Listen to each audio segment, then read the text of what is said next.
আসসালামু আলাইকুম।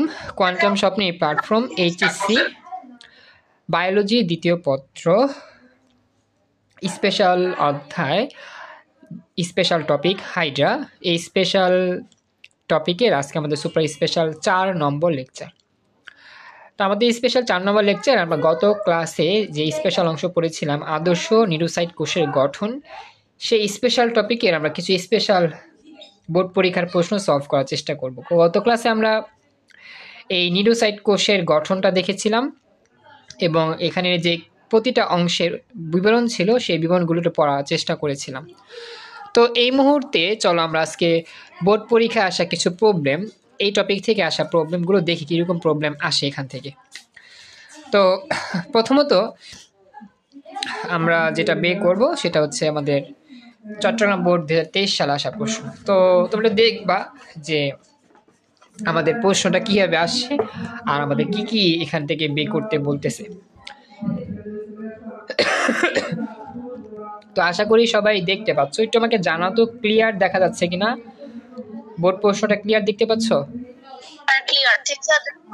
আচ্ছা, এবার দেখো আমরা একটু পড়ি কি বলছে। চট্টগ্রাম বোর্ড 2023 সালে প্রশ্ন, হাইড্রাতে হিপনোটক্সিন পূর্ণ বিশেষ ধরনের কোষ রয়েছে যা দিয়ে প্রাণীটি আত্মরক্ষা ও খাদ্য গ্রহণে কাজ করে। দেখছো আমাদের উদ্দীপকটা খুবই ছোট্ট একটা উদ্দীপক, এক লাইনে উদ্দীপকটা শেষ।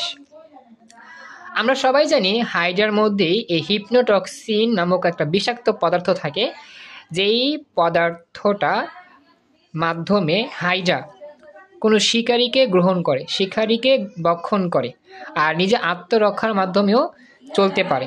এটা কিন্তু আমরা বেসিকের যে চিত্র ছিল সেই চিত্র থেকেই আলোচনা করেছিলাম আমাদের মেইন ক্লাসে।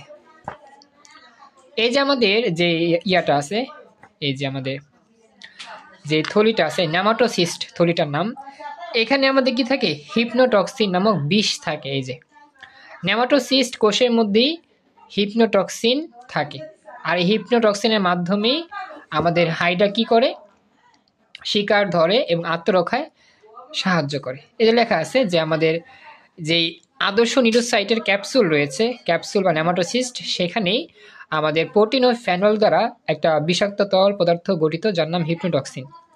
আর এই হিপনোটক্সিনটাই শুধু হাইড্রাতে পাওয়া যায় আর এটা শুধু নিউরোসাইট কোষের মধ্যে পাওয়া যায়। কথা কি বুঝতে পারছো? বাকিটা কথা বলো। Thank you. তো এখন আমরা বুঝতে পারলাম যে উদ্দীপকটা পড়ে যে হ্যাঁ, এটা অবশ্যই হাইড্রার নিউরোসাইট কোষের একটা বিবরণ দেওয়া আছে। তো এখন আমাদের গণনে কি বলছে খেয়াল করো। উদ্দীপকে উল্লিখিত প্রাণীটির বিশেষ ধরনের কোষের চিহ্নিত চিত্র অঙ্কন করো। দেখছো কত সুন্দর প্রশ্ন। আমরা বুঝতে পারতেছি উদ্দীপকের যে কোষটা নিয়ে আলোচনা করা হচ্ছে সেই কোষটা হচ্ছে একটি নিউরোসাইট কোষ। তো এই নিউরোসাইট কোষের চিত্রটা আমাদের আঁকতে হবে। তো আমাদের বলে নাই নিউরোসাইট কোষের চিত্র আঁকতে, বলতেছে উদ্দীপকে যেই কোষটির কথা বলা হচ্ছে সেই কোষটার চিত্র আঁকতে। তো আমরা তো উদ্দীপকটা পড়ি বুঝতে পারছি যে এখানে নিউরোসাইট কোষের কথাই বলা হচ্ছে, কারণ নিউরোসাইট কোষেই তো হিপনোটক্সিন বিষ থাকে। কথা কি বুঝতেছো? এটা তোমাকে আরও আগে ধারণা করতে হবে যে উদ্দীপকের কোষটার নাম কি, এটাকে বুঝতে হবে, তারপরে তুমি সেই কোষের ছবি আঁকবা। কারণ আমরা জানি হাইড্রাতে অনেক অনেক কোষ রয়েছে, এর মধ্যে স্পেশাল কোষটা হচ্ছে নিউরোসাইট, যেখানে আমাদের হিপনোটক্সিন রস পাওয়া যায়, বিষাক্ত পদার্থ পাওয়া যায়। সবাই কি উত্তরের ব্যাখ্যাগুলো বুঝতে পারতেছো? কিভাবে উত্তরগুলো করতে হবে বুঝতে পারতেছো? একটু আমাকে জানাও তো। আচ্ছা, তাহলে আমরা প্রথমত যে কাজটা করব, আমরা প্রথমত লিখব যে উদ্দীপকে উল্লিখিত বিশেষ ধরনের কোষটি হলো হাইড্রার নিউরোসাইট কোষ। এই কথাটা লিখতেই হবে প্রথমে, কারণ আমরা তো আগে উল্লেখ করব যে উদ্দীপকের কোষটার নামটা কি, তারপরে সেটা চিত্র আঁকবো। তো বুঝতে পারছি উদ্দীপকের যেই স্পেশাল কোষ সেটা হচ্ছে নিউরোসাইট কোষ, আর সেই নিউরোসাইট কোষের চিত্রটা আমরা নিচে আঁকার চেষ্টা করব। তো এবার সবাই দেখো, আমরা এখন চিত্র আঁকবো। আমরা দেখতে পাচ্ছি আমাদের চিত্রটা কিন্তু এখানে দুইভাবেই এঁকে দেখানো হয়েছে। তো আমরা চেষ্টা করব দুইভাবেই এঁকে দেখানোর যদি সময় থাকে, আর যদি সময় না থাকে তাহলে আমরা চেষ্টা করব যে কোনো একটা আঁকার জন্য। তো তবে আমার মতে 2 ভাবে আঁকলেই ভালো হয়, কারণ 2 ভাবে আঁকলেই মোটামুটি একটা ভালো নাম্বার পাওয়া যায়। 3 নাম্বার তো এটাও আঁকবো এবং এটাও আঁকবো। আমাদের বইতেও দেওয়া আছে, এটা হচ্ছে মুখ বন্ধ অবস্থায় বা আবদ্ধ অবস্থায় নিডোসাইট কোষ, আর এটা হচ্ছে মুখ খোলা অবস্থায়।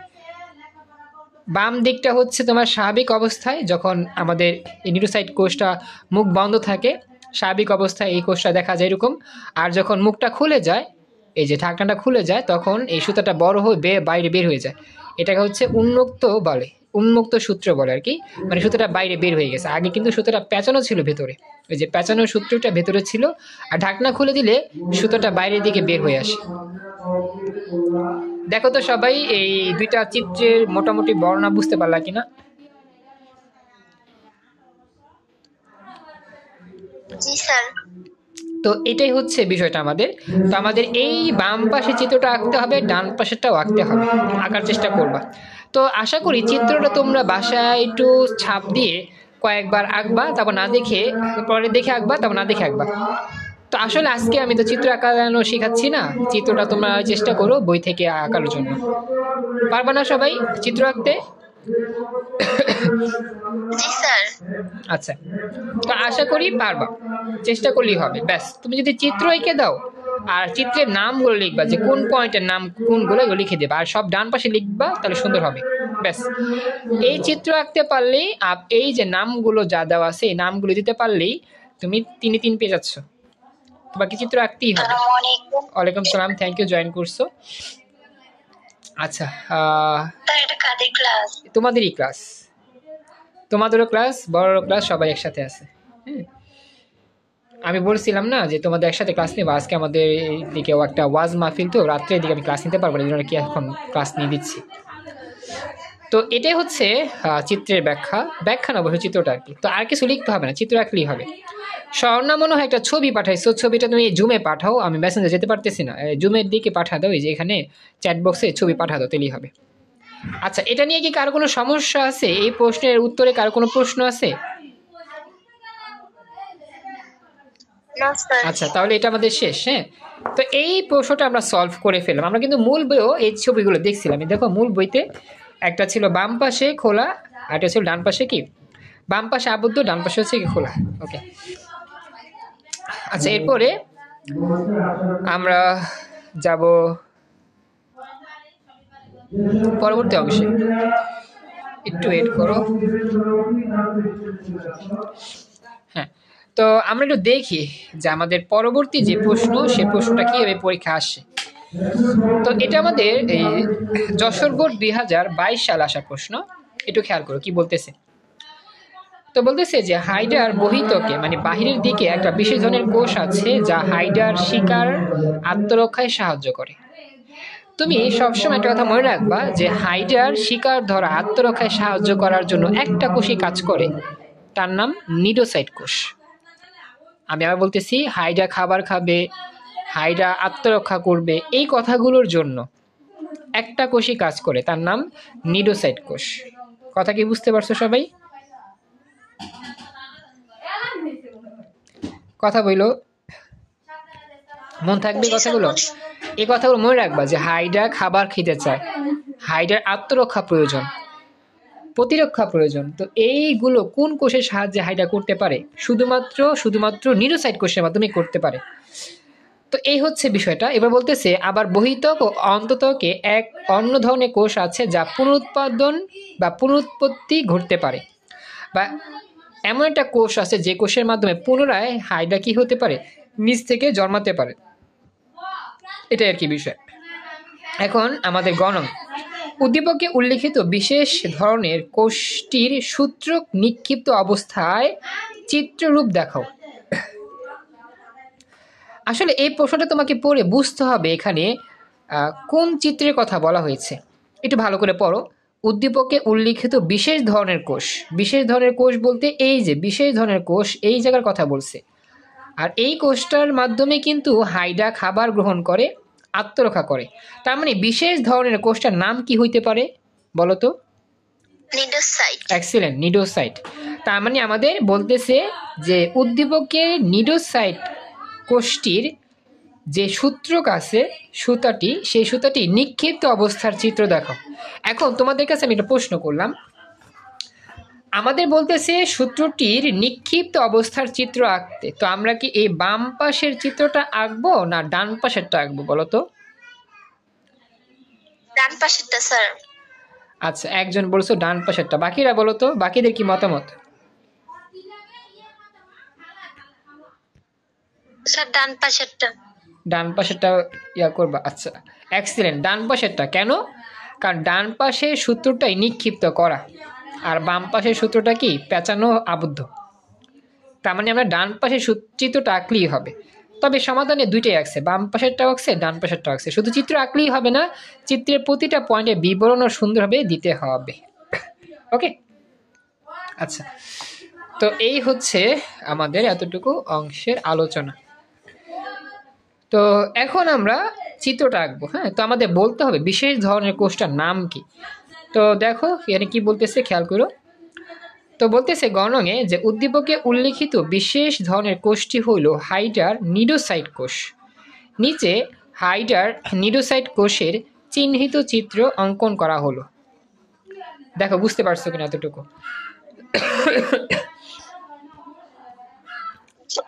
তো এই লাইনটা লিখতে হবে যে উদ্দীপকের যে বিশেষ কোষ রয়েছে তার নাম নিডোসাইট কোষ। এরপর আগের মতোই চিত্রটাকে দিবা। তো তার আগে দুইটা চিত্রই আঁকছে, বামে হচ্ছে স্বাভাবিক অবস্থায় নিডোসাইট কোষ, ডানে হচ্ছে কি উন্মুক্ত অবস্থায় নিডোসাইট কোষ। তো এটাও তোমরা এটা আঁকা লাগবে না, যদি যেহেতু বলছে আমাকে নিক্ষিপ্ত অবস্থায়, তার মানে কি এই চিত্রটা আঁকলেই হবে, এটা আঁকার প্রয়োজন নাই। আমরা যদি ডান পাশে চিত্রটাকে দিব তাহলেই হয়ে যাবে। আর অবশ্যই প্রতিটা অংশের বিবরণ দিতে হবে, বিবরণ বলতে নাম উল্লেখ করতে হবে, চিহ্নিত করতে হবে, তাহলেই হয়ে যাবে। ব্যাস, এটাই হয়ে গেল আমাদের উত্তর। দেখো তো বুঝতে পারলা কিনা সবাই? এতটুকু বুঝতে পারছো? Thank you Samira Yasmin join করছো ক্লাসে, খুশি হলাম। Okay, thank you. Thank you রিয়াদুলও জয়েন করছো, খুশি হলাম। তো এই হচ্ছে বিষয়টা। তো মোটামুটি এই দুইটা আমরা দেখলাম, এটা আমাদের শেষ। তো আমরা এর পরবর্তী প্রশ্ন নিয়ে হাজির হচ্ছি। তো একটু ওয়েট করো, আমি বে করতেছি। আমাদের একটু ভালো করে মনে রাখতে হবে যে কিভাবে প্রশ্নগুলো করা হয় আর কীভাবে উত্তরগুলো আমাদের লিখতে হবে, আমরা যাতে ভুল না করি। আচ্ছা, তো আমরা এখন যাচ্ছি আমাদের পরবর্তী একটি স্পেশাল প্রবলেমে। ওয়ালাইকুম সালাম, সামিরা জয়েন করছো, একটু নিয়মিত জয়েন করো ক্লাসে, তাড়াতাড়ি থাইকো। যশোর বোর্ড 2017 সালে আসার প্রশ্ন, এটা আমরা একটু দেখি। বলতেছে প্রাণী জগতে এমন একটি প্রাণী রয়েছে যার দেহে আক্রমণাত্মক কোষ বিদ্যমান। আক্রমণাত্মক কোষ মানে কি? যেই কোষের মাধ্যমে অন্য একটা প্রাণীকে অবশ করে ফেলা যায় বা অন্য একটা প্রাণীকে মেরে ফেলাও যায়, এটাকে বলা হয় আক্রমণাত্মক কোষ বা ভয়ঙ্কর কোষ। কথা কি বুঝতে পারছো? আক্রমণাত্মক মানে অর্থ কি বুঝতে পারছো? আচ্ছা, আবার এই প্রাণীটি পদতলকে মুক্ত করে দ্রুত গতিতে এবং মুক্ত না করে লম্ব দূরত্ব অতিক্রম করে। এই যে এই মুক্ত করে দ্রুত গতিতে দৌড়াইতে পারে, তারপর হচ্ছে কি লম্ব দূরত্ব অতিক্রম করতে পারে, এটা আসলে নিডোসাইট না, সরি, এটা হচ্ছে হাইড্রার কথা বলতেছে। হাইড্রা, প্রাণীটার নাম হাইড্রা। তো আসলে আমাদের বলতেছে এখানে দেখো গণঙে যে উদ্দীপকে উল্লিখিত আক্রমণাত্মক কোষটির গঠন ব্যাখ্যা করো। তো আমাদের বুঝতে হবে আক্রমণাত্মক কোষ, এই আক্রমণাত্মক কোষটা আসলে কি, আর এই যে আমাদের প্রাণীটা যে রয়েছে, প্রাণীটার নাম কি। প্রথমে প্রাণীর নাম খুঁজে বের করবা, কারণ আমরা জানি অনেক অনেক প্রাণী রয়েছে। এখন কোন প্রাণী নিয়ে কথা বলা হচ্ছে এটা তুমি যদি না বুঝি তাহলে আমি কীভাবে উত্তরগুলো করব। তো আমি 2 নাম্বার লাইন থেকে বুঝতে পারলাম যে যেই প্রাণীটা দ্রুত দৌড়াইতে পারে বা ছুটতে পারে, অথবা সেই প্রাণীটা আমাদের ওই লম্বা দূরত্ব অতিক্রম করতে পারে, এটা হাইড্রার সাথেই সামঞ্জস্যপূর্ণ। হাইড্রা এই কাজগুলো করতে পারে। হাইড্রা দ্রুত গতিতে ছুটতে পারে এবং কি লম্ব দূরত্ব অতিক্রম করতে পারে। তার মানে প্রথম কাজ হইল প্রাণীর নামটা খুঁজে বের করা। তো প্রাণীর নামটা খুঁজে পেলাম, প্রাণীটা হচ্ছে হাইড্রা। সবাই কি বুঝতে পারছো কথাটা? কীভাবে প্রশ্ন ধরতে হবে, এভাবে উদ্দীপক বুঝে বুঝে করতে হবে। সবাই কি বুঝছো কথাটা? প্রাণীটার নাম খুঁজে বের করলাম, সেটা হচ্ছে হাইড্রা, কারণ হাইড্রাই মুক্ত না করে, তার পদচাকতি মুক্ত না করে লম্ব দূরত্ব অতিক্রম করে আর দ্রুত গতিতে ছুটে বেড়ায়।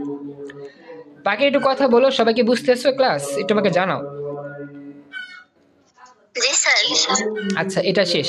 এরপরে এই যে হাইড্রা প্রাণীটা যে রয়েছে, সেই প্রাণীটার যে আক্রমণাত্মক কোষ, সেটার নাম কি? সেটার নাম অবশ্যই নিউরোসাইট কোষ। এটা তোমাকে ভালো করে মনে রাখতে হবে, নিউরোসাইট কোষ। তো আমরা জানি নিউরোসাইট কোষের মাধ্যমে হাইড্রা কি করে? সকল কাজগুলো করে। তো চলো আমরা এখন সেই নিউরোসাইট কোষের গঠন ও ব্যাখ্যা করব। তো প্রথমে লিখতেছি, উদ্দীপকে উল্লেখিত আক্রমণাত্মক কোষটি হলো নিউরোসাইট কোষ। নিচে নিউরোসাইট কোষের গঠন ব্যাখ্যা করা হলো। আমরা কিন্তু এখন চিত্র আঁকবো না, শুধু গঠনগুলো দিব। আমরা কিন্তু বইতে এই গঠনগুলো পড়ছিলাম। এই যে নিউরোসাইট কোষের যে আবরণ ছিল, নেমাটোসিস্ট, তারপর হচ্ছে কি অপারকোলাম, নিউরোসিল, পেশিতন্ত্র, এগুলো সব হুবহু লিখে দিব। তো আমরা একটু পড়ে যাই। তো নিউরোসাইট কোষের আমাদের গঠন ব্যাখ্যা করা হলো। 1 নাম্বার, আবরণ। প্রতিটি কোষ দ্বিস্তরীয় আবরণ দিয়ে আবৃত। স্তর দুটির মাঝখানে দানাদার সাইটোপ্লাজম ও কোষের গোড়ার দিকে একটি নিউক্লিয়াস থাকে। এগুলো আমরা বই থেকে পড়ছিলাম, একটু মুখস্থ রাখবা। প্রথমে আবরণের পয়েন্ট শেষ। 2 নাম্বারটার নাম নেমাটোসিস্ট। নিউরোসাইটের অভ্যন্তরে অবস্থিত কাইটিনের মতো পদার্থে নির্মিত আবরণে আবৃত ও সূত্রযুক্ত একটি ক্যাপসুলের নাম নেমাটোসিস্ট। আর আদর্শ নিউরোসাইটে ক্যাপসুলটি প্রোটিন ও ফ্যানুল এর সমন্বয়ে বিষাক্ত তরল হিপনোটক্সিন এ পূর্ণ থাকে। সূত্রকের চওড়া গোড়াটিকে বাট বা শেফট বলে। এতে 3টি বড় কাঁটার মতো বার্ব বা এবং সর্পিলাকার সারিতে বিন্যস্ত ক্ষুদ্রতর কাঁটার মতো অসংখ্য বার্বিউল দেখা যায়। এই যে আমাদের এই যে আবরণ বা নিউমাটোসিস্টের যে কথাগুলো বললাম, এগুলো কিন্তু আমাদের বইতে সুন্দরভাবে লেখা ছিল। এগুলো আমরা গত ক্লাসে বেসিক আলোচনা করছিলাম। তো আবরণে যা যা বলছি এগুলো সব মুখস্থ রাখবা। গত ক্লাসে পড়াইছিলাম সুন্দরভাবে, এখানে ব্যাখ্যা দিলাম না। নেমাটোসিস্টে যা যা পড়াইছিলাম এগুলো গত ক্লাসে পড়াইছিলাম, বই থেকে সুন্দরভাবে ব্যাখ্যা দিয়েছিলাম। আজকে বলবো না, ব্যাখ্যা দিব না, জাস্ট এতটুকু মুখস্থ করবা। কথা কি বুঝতেছো যা বললাম? সবাই একটু রেসপন্স করো। জি স্যার। এবং 3 নাম্বারটা হচ্ছে অপারকুলাম, ঢাকনা। স্বাভাবিক অবস্থায় নেমাটোসিস্টের সূত্রক ও ক্যাপসুল যে ঢাকনা দিয়ে আবৃত থাকে তার নাম অপারকুলাম, আর উন্মুক্ত অবস্থায় এটি পাশে সরে যায়। এটা আমরা বেসিক থেকে পড়ছিলাম। এবং হচ্ছে 4 আর 5। তো এরপরে 4 নাম্বারটা হচ্ছে আমাদের নিউরোসিল। তো নিউরোসাইট কোষের মুক্ত প্রান্তে শক্ত, দৃঢ়, সংবেদনশীল কাটার নাম নিউরোসিল। নিউরোসিল একটা কাটার নাম। প্রকৃতপক্ষে এটি একটি রূপান্তরিত সিলিয়াম। নিউরোসিল ট্রিগারের মতো কাজ করে, ফলে অপারকুলাম সরে যায় এবং পেঁচানো সূত্রটি বাইরে বের হয়ে আসে। এটা হচ্ছে নিউরোসিলের ব্যাখ্যা। এবার হচ্ছে পেশি তন্তু ও ল্যাসো। কোষের সাইটোপ্লাজম ও নেমাটোসিস্টের প্রাচীরে সংকোচনশীল কিছু পেশি তন্তু থাকে। এছাড়াও কোষের নিচের প্রান্তে ল্যাসো নামের পেঁচানো সূত্রক দেখা যায়। তো এই হচ্ছে আমাদের মোটামুটি আলোচনা, আমাদের এই নিউরোসাইট কোষের গঠন সম্পর্কে ব্যাখ্যা। তো এই 5টা পয়েন্ট লিখলেই হবে, কারণ বইতেও 5টা পয়েন্টই লেখা আছে। এগুলো লিখে দিলে আমাদের পুরো টপিকের ব্যাখ্যা কমপ্লিট। তোমাকে জানাও যতটুকু আলোচনা করা হলো তোমরা মোটামুটি ভালো করে বুঝতে পারছো কিনা, যারা এতক্ষণ ধরে শুনছিলাম। হাফসা, কবিতা, মুর্শিদা, রিয়াদুল, সামিরা, শাহিদা, তোমরা কি ভালো করে বুঝতে পারছো যা যা আলোচনা করা হলো?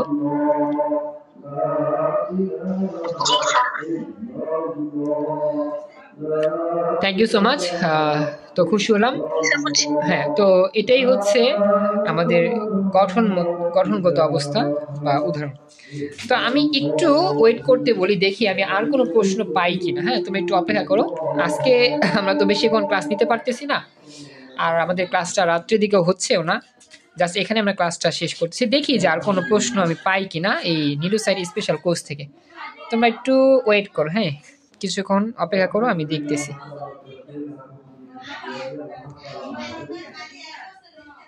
আচ্ছা, আরেকটা স্পেশাল প্রশ্ন পাওয়া গিয়েছে, আমরা এখন এটা সলভ করার চেষ্টা করি। এটা হচ্ছে আমাদের রাজশাহী বোর্ড 23 আসা প্রশ্ন, এবং একই প্রশ্ন ময়মনসিংহ বোর্ড 23 আসে। দেখো,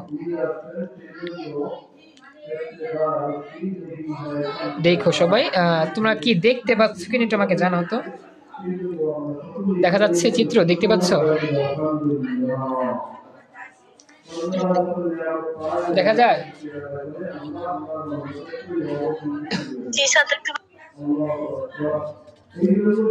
আচ্ছা, এখানে আমাদের চিত্রটা হয়তো ভালো করে দেখা যাচ্ছে বলে মনে হয় না আমার। আমরা দেখি যে আরো সুন্দর চিত্র আছে কিনা, বইতে থাকলে ভালো হতো।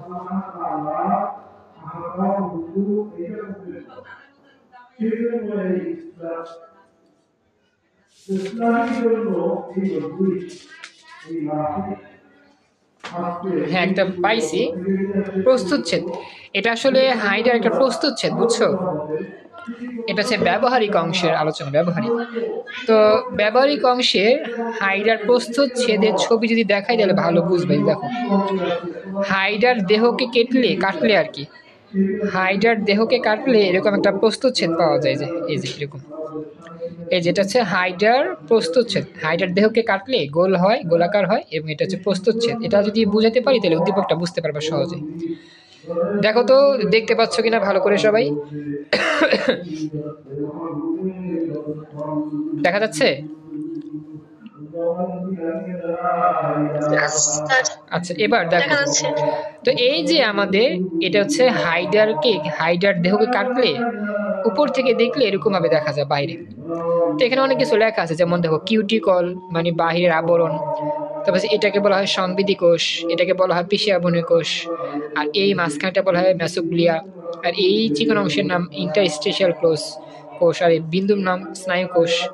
এই যে দেখো একটা ইয়ার মতো বেরোছে, এই যে সুইয়ের মতো, সুই চক্কা সুইয়ের মতো, এটা বলে নিডোসিল। আর এটা নিডোসিল কই থাকে বলতো? নিডোসিল কোন কোষে থাকে? নিডোসাইট কোষে থাকে, সুইয়ের মতো, বুঝছো? এই যে এটা নিডোসিল, সুইয়ের মতো অংশ, এটা হচ্ছে নিডোসিল। আর এই পুরো কোষটাকে বলা হয় নিডোসাইট কোষ। কথা কি বুঝতেছো? আচ্ছা, এরপর হচ্ছে আমাদের এখানে হচ্ছে এটা ফ্লাজেলা, তারপর হচ্ছে ক্ষণপদ, তারপর হচ্ছে গ্রন্থিকোষ, তারপর হচ্ছে সংবৃদ্ধি কোষ ইত্যাদি। তো একটা হাইডাকে কাটলে এইভাবে অনেকগুলো অংশ পাওয়া যায় বা অনেকগুলো অংশ বা উপাদান দেখা যায়। তো এটাই চিত্র। আর মাঝখানে এটা হচ্ছে গহ্বর, যার নাম সিলেন্টেরন গহ্বর, গর্ত। এই গর্তের নাম সিলেন্টেরন গর্ত। এই চিত্র নিয়ে কারো কোনো প্রশ্ন আছে? এই প্রস্তুতচ্ছেদের চিত্র নিয়ে?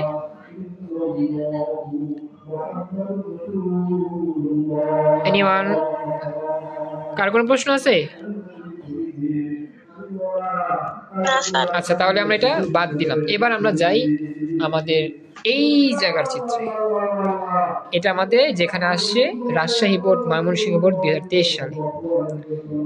তো এবার তোমরা দেখতে পাচ্ছ, একটু আমি যদি জুম করি আরো ভালো ক্লিয়ারলি বুঝতে পারবে। তো দেখো, এবার আমি তোমাদেরকে বলি, তোমরা বলতে পারবা এই যে একটু আগে যেটা ব্যাখ্যা দিলাম এটাই কিন্তু সেটাই, যদি এটা একটু ছোট দেখা যাচ্ছে। এখন বলো এই যে কিউটার নাম কি? কিউ এই অংশটার নাম কি বলো তো? পড়াইছিলাম একটু আগে। এই যে কিউ চিহ্নিত যে অংশটা, এই মাঝখানের অংশটার নাম কি? একটু আগে পড়াইছিলাম, মনে আছে কারো? হ্যাঁ, গহ্বর বলছিলে। গহ্বর নামটা বলো তো, নামটা কি?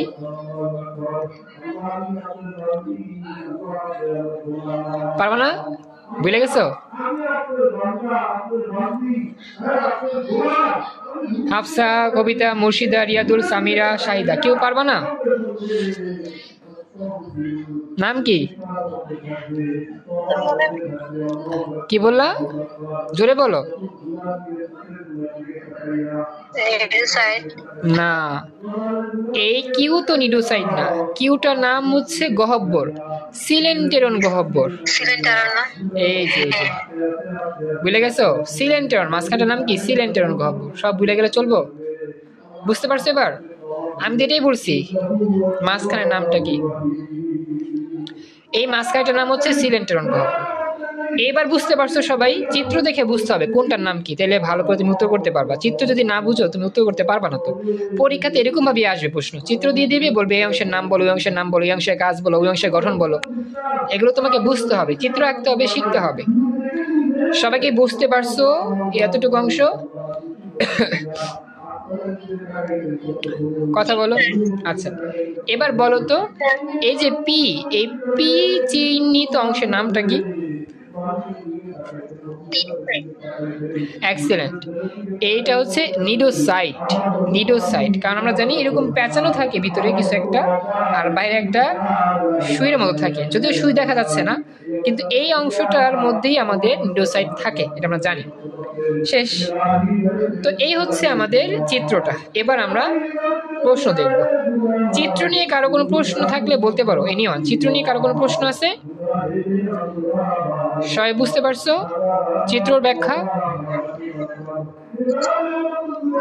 কথা বলো, একটু জোরে কথা বলো। হ্যাঁ, বুঝতে পারছি। Thank you. তোমার এসে জয়েন করছো, থ্যাংক ইউ, একটু তাড়াতাড়ি আসবা। এবার দেখো গণঙে বলছে কি, উদ্দীপকের চিত্রের পি এর কাজ ব্যাখ্যা করো। এখন পি এর নাম যদি না জানি, কাজ বলবো কি হবে? তো আমরা সবাই কিন্তু জানি পি চিহ্নিত অংশের নাম নিডোসাইট কোষ। এখন নিডোসাইট কোষের যে কাজ সেটা আমাকে ব্যাখ্যা করতে হবে। তো দেখো আমরা শুরু করি। প্রথমত আমাদের কাজ হচ্ছে এই পি চিহ্নিত অংশের নামটা উল্লেখ করা। তো লিখবো উদ্দীপকের চিত্র পি হলো হাইড্রার বহিতকের বিশেষ কোষ যার নাম নিডোসাইট কোষ, আর নিচে নিডোসাইট কোষের কাজ ব্যাখ্যা করা হলো। 1 নাম্বার, হাইড্রা এর নিডোসাইট কোষের নেমাটোসিস্ট অঙ্গাণুটি শিকার ধরতে সাহায্য করে। কারণ নেমাটোসিস্টের মাধ্যমে কি হাইড্রা শিকার ধরে, খাবার গ্রহণ করে, আত্মরক্ষায় চলে। প্রথম লাইনটা বুঝতে পারছো? আচ্ছা, এরপরে 2 নাম্বার, হিপনোটক্সিন নামক বিষাক্ত পদার্থ শিকারের দেহে প্রবেশ করিয়ে তাকে অবশ করে এবং অজ্ঞান করে ফেলতে সাহায্য করে। কারণ আমরা জানি হাইড্রার যে হিপনোটক্সিন বিষাক্ত পদার্থ, এইটার মধ্যে যে বিষ থাকে, সেই বিষের ফলে অন্য প্রাণীর দেহটা অবশ হয়ে যায়। সবাই কি কথাটা বুঝতে পারছো? কথা বইলো। জি স্যার। এবার 3 নাম্বার, নিডোসাইট কোষ আত্মরক্ষায় ব্যবহৃত হয়। এটা আমরা জানি, আত্মরক্ষায় এই কোষটা ব্যবহৃত হয়। 4 নাম্বার, এটি হাইড্রাকে চলনেও সাহায্য করে, মানে হাইড্রা চলতে চায় যেহেতু, এই কোষটা হাইড্রা চলনেও সহায়তা করে। 5 নাম্বার, এটি কোনো ক্ষুদ্র বস্তুর সাথে আঁকড়ে ধরতে সাহায্য করে। এই কোষটা কোনো কিছুর সাথে আটকে ধরতে সাহায্য করে। 6, এটি হাইড্রার খাদ্য গ্রহণেও সহায়তা করে। এবং 7, নিডোসাইট কোষের শ্রেণীতাত্ত্বিক গুরুত্ব রয়েছে। 7 নাম্বার না দিলেও সমস্যা নেই, 1 থেকে 6টা দিলেই হয়ে যাবে। ব্যাস, আমাদের উদ্দীপকের গণ প্রশ্ন সমাধান হয়ে গেল। তো প্রথমত আমরা বুঝতে পারলাম এটা একটা নিডোসাইট কোষ, আর দ্বিতীয়ত এই কোষের গুরুত্বটা কি, বা এই কোষের গঠন বা কাজগুলো কি কি কাজে লাগে, সেই বিষয়টা আমরা তুলে ধরলাম। আমার পুরো উত্তরটা রাইট হয়ে গেল। তো সবাইকে বলতেছি, যারা যারা এই পর্যন্ত ক্লাসটা ভালো করে শুনেছো, দেখেছো, ভালো করে সবাইকে বুঝতে পারছো?